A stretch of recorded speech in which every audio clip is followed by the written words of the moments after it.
हाँ जी, नमस्कार। तो कैसे हैं आप सभी? उम्मीद है बढ़िया होंगे। कंटिन्यूटी में वीडियो बना रहा हूँ क्योंकि समय का थोड़ा अभाव रहता है, तो मैं बैठे-बैठे 2 वीडियो आपके लिए निकाल देते। इससे पहले वीडियो मैंने बनाई है हिंदी की।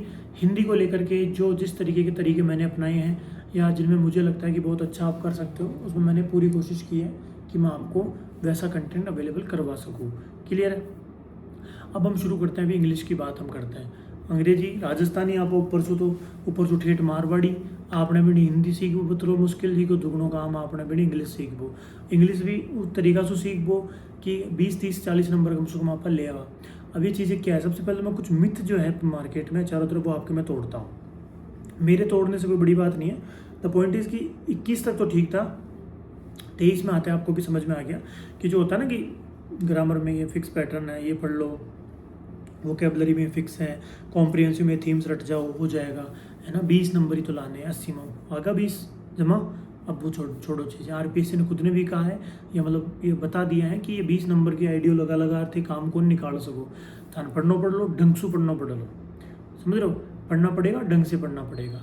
अब बात है कि भाई ढंग से तो नहीं पढ़ सकते, क्यों? क्योंकि हमारे जो प्रारब्ध कर्म है, मतलब इसी जन्म के अंदर हमारे पहले के जो कर्म है वो हमें बहुत सता रहे हैं। कैसे? मैं साहब 9वीं 10वीं भी रो पास करे, 11वीं 12वीं वो ज़्यादा रो। फिर ग्रेजुएशन में 1 साल में कभी भी आपको कंपलसरी के तौर पर उसको निकालना होता है, तो हमने निकाल दी। और तब जब मैं यह सोच लिया कि भाई कलेश कट को भगवान बचा दियो, आपा गया बच गया, बट ऐसा नहीं हुआ। वो हमारे कर्म थे जो लौट के आ रहे हैं। अब उस याद करो कि उस समय हमने क्या क्या किया था। उस समय सर हमने ये किया था, फिर संजीव पासबुक लाई थी और बीमा फटाफट कर ले जा। और हमारे विस्टास और फ्लेमिंगो करके बुक्स आती थी 11th 12th में, उनकी भी रीडिंग मार लेते थे, टीचर मरवा देते थे रीडिंग तो, और अंडरलाइन कर लेते थे और काम निकाल लेते थे। क्वेश्चन का आंसर फ्रेम करके कि हाँ ये लाइन में आ रहा है वर्ड टू वर्ड, और उसको लिख लेते थे। यही किया है ना। फर्स्ट ईयर में क्या किया? फर्स्ट ईयर में हमने वो राजा या फिर 1 वीक सीरीज ली थी, और उसमें से पेज पलटे और उसके क्वेश्चंस देख लिए और इस तरह निकाल लिया। अब वह बातें नहीं है, कंपटीशन है, आपको एक एक नंबर एक एक पॉइंट 25 पे लड़ना पड़ता है। क्वेश्चंस ऐसे आते हैं, आप में कुछ प्रेडिक्ट नहीं कर सकते। आपको बस एक फ्रेम प्रेडिक्ट कर सकते हो कि इतनी ग्रामर है, इतने वोकेबलरी है, और कॉम्प्रिहेंसिव में आपका एलाबोरेशन है, पैसेज है, उसके अलावा आपका एब्रीवेशन है, और आपका एक पैराग्राफ है और एक ऐसे है ना, ये चीज़ें। बट वो कौन सी थीम होगी, थीम होने तक तो ठीक है, 21 तक तो भाई। 21 के बाद में 23 और अभी 24 वाले में तो आप ये भी नहीं समझ पा रहे कि पूछना क्या चाह रहा है ना, कि भाई थीम में क्या पूछ रहा है वो। तो ऐसे बहुत हैवी चीज़ें हो चुकी है। अब जब चीज़ें हैवी हो चुकी है तो आपको ध्यान तो रखना पड़ेगा कि भाई करना क्या है। मेरी बताता हूँ, जैसे हिंदी का बताया था, इंग्लिश का भी सेम ये था। 20 में मैंने ग्रेजुएशन की थी, मेरा इंग्लिश लिटरेचर था, थोड़ा बहुत इंग्लिश में ठीक ठाक हाथ था कि मैं लिख सकता था और समझ सकता था। 22 में बीएड करी, इंग्लिश से थोड़ा और बेहतर होने लगा। 22 में उसी समय ये उस टाइम वाला मेंस दिया, थोड़ी बहुत इंग्लिश उसमें अच्छी मैंने करी। मैं थोड़ा डिमोटिवेट हो गया। लेटर जब देखा तो लेटर समझ में ही नहीं आया। जब समझ में आया तो लिखा उसको, आधा लेटर होते होते मेरे को फिर समझ में ही नहीं आ रहा कि मैं लिख क्या रहा हूँ। यहाँ तक वही चीज़ें। फिर मैं जब आगे बढ़ने के बाद में फिर जो है मैंने 22 हो गई, 24 तक मैंने एमए इंग्लिश लिटरेचर से एमए करी। 24 के समय ये मेंस था। 24 में जब इंग्लिश लिटरेचर से मेंस की, मतलब इंग्लिश लिटरेचर से मैंने एमए करी, तब मुझे धीरे धीरे इंग्लिश लिटरेचर की अप्रोच समझ में आने लगी। तब मैंने अपने जो अपने ऐसे हैं, पैराग्राफ है, एलोबरेशन है, उनमें इंग्लिश लिटरेचर के जो राइटर्स हैं उनकी बातें ऐड करनी शुरू करी। जैसे जीन ऑस्टिन है, उनकी प्राइड एंड प्रेजुडिस वो है नॉवल है, उसमें उनकी जो थीम थी वो मैं मेंशन करने लगा कि according to Jane Austen Pride and Prejudice इसमें ऐसा उन्होंने बताया। उसके अलावा विलियम शेक्सपियर के कई सारे कोट्स थे, वो मैं यूज़ करने लगा। एक कोई सारे प्रसंग जिसे हम सिनेरियो बोलते हैं, स्टोरीज बोलते हैं, उनको मेंशन करने लगा। तो इस तरह एलोबरेशन मेरा अच्छा हो गया। फिर आती है ग्रामर की। ग्रामर एक ऐसी चीज़ है जो आप यकीन मानना, कई सारे में से अच्छे मेरे खास करीब लोग हैं जो ग्रामर में बहुत कमज़ोर है, थ्योरेटिकल, बट जब आप उनसे लिखवाओगे ना क्वेश्चन दिखा दोगे तो वो ऑटोमेटिक पहचान लेते हैं इसमें ये समस्या है। मतलब ग्रामर हैबिचुअल होती है ना। इंग्लिश की ग्रामर इतनी हैबिचुअल होती है कि आपको रूल नहीं पता होता। हम आर्टिकल की बात करते हैं ना कि ए और एन और द, तो ए किसके पहले लगेगा, एन किसके पहले, उनको ये नहीं पता। बस इनको ये ज़रूर पता है कि इसके आगे एन लगेगा, ए लगेगा, द लगेगा। तो ग्रामर मेरी भी थोड़ी हैबिचुअल हो चुकी थी, हालांकि इतनी भी सही मेरी ग्रामर नहीं थी। फिर वोकेबलरी में खूब मेहनत करी भाई, आपने एंटोनिम सिनोनिम वन वर्ड खूब करी कि इसमें किसी से पार नहीं पड़ी। काम दिया थोड़ा बहुत कॉम्प्रिहेंसिव ने। फिर मैंने सोच लिया कि कॉम्प्रिहेंसिव ऐसा है जो मेरे खुद के विचार है और वो मेरे साथ है। ग्रामर कुछ भी आ सकती है। ग्रामर का तरीका जीके और जीएस की तरह हो जाता है, कई बार आपको ग्रामर का कोई फैक्ट आ रहा है तो आ रहा है, वरना नहीं आ रहा तो आप गए। इसके लिए फिर क्या किया जाए, सबसे पहले वही राइज में मैंने टेस्ट सीरीज ज्वाइन करी। वो प्रॉपर जैसे आर्टिकल्स उनको 500-700 उदाहरण देते थे ये पूरे वीक में, उन उदाहरणों को मैं देख लेता था। मतलब उनको थोड़ा उदाहरण, मतलब ये आर्टिकल के आपको 500 से 1000 के आसपास के सिर्फ एग्जाम्पल्स मिल रहे हैं तो आप कितनी फ्रिक्वेंट हो जाते हो, मैंने वो किए। हर तरह वो यही करते थे ना, जैसे पारिभाषिक शब्दावली में इंग्लिश को लेकर के जितने भी विलोम अपने एंटोनिम्स एनोनिम्स सब में उन्होंने दिए थे। तो मैंने ग्रामर को यही सोच के, मैंने होता है सबसे ज़रूरी चीज़ कि किसी को पकड़ के रखने से बेहतर आप उसको छोड़ दो। तो मैंने छोड़ दिया था ग्रामर को, वोकैबुलरी को, हिंदी और इंग्लिश में। मुझे पता था कि मैं कितना ही इन पर मेहनत कर लूँ, इनसे मेरे से नहीं होगा। तो मैंने जो एरर वगैरह थे वो भी काफ़ी कम, ज़्यादा नहीं देखे थे। ये जो आपके नरेशन और एक्टिव पैसिव है ना, इसमें तो मुझे बहुत कन्फ्यूजन होता था, बट फिर भी मैंने उसको थोड़ा बहुत मैनेज किया।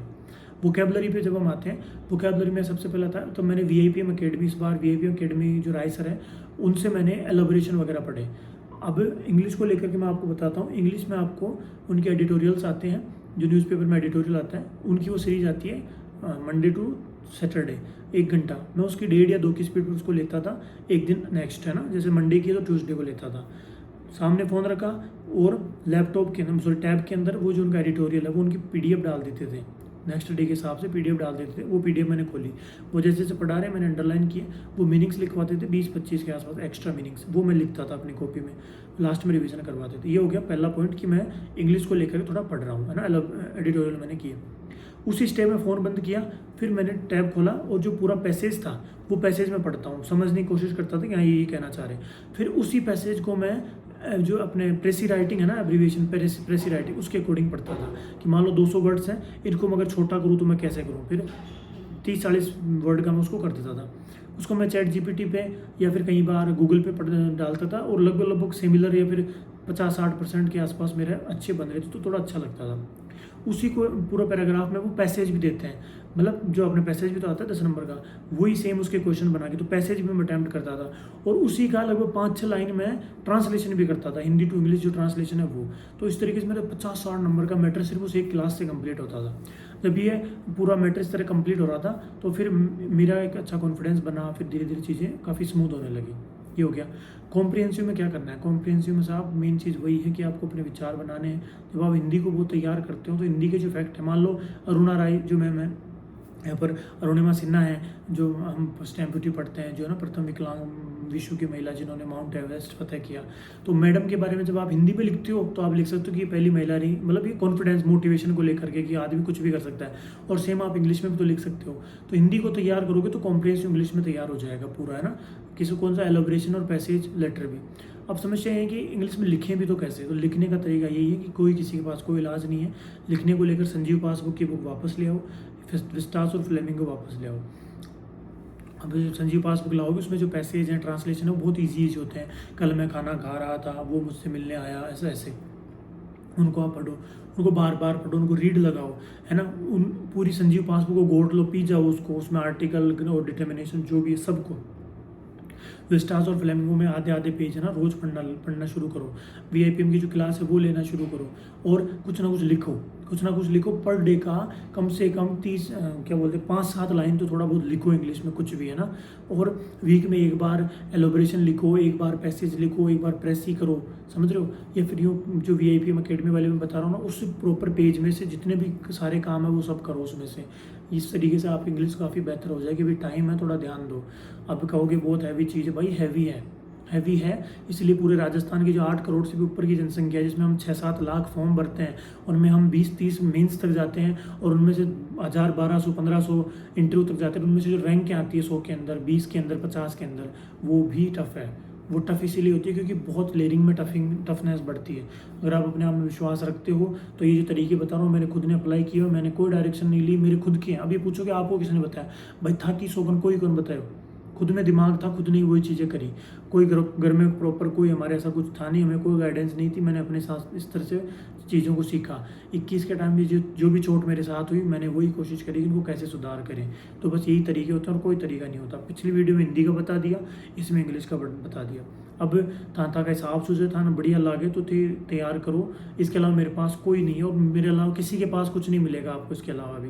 ये सबसे बेसिक तरीका है, सबसे हार्ड तरीका है, सबसे ज़्यादा किफ़ायती, सबसे ज़्यादा परफेक्ट तरीका है जिससे आप अपनी हर कोई चीज़ प्राप्त कर सकते हो। तो उम्मीद है बढ़िया लगा होगा। बाकी और टॉपिक पे मैं और वीडियो बना दूंगा। तब तक अपना ध्यान रखो, ठीक है। बढ़िया पढ़ाई करते रहो और खुश रहो, बढ़िया, ठीक है। जय हिंद।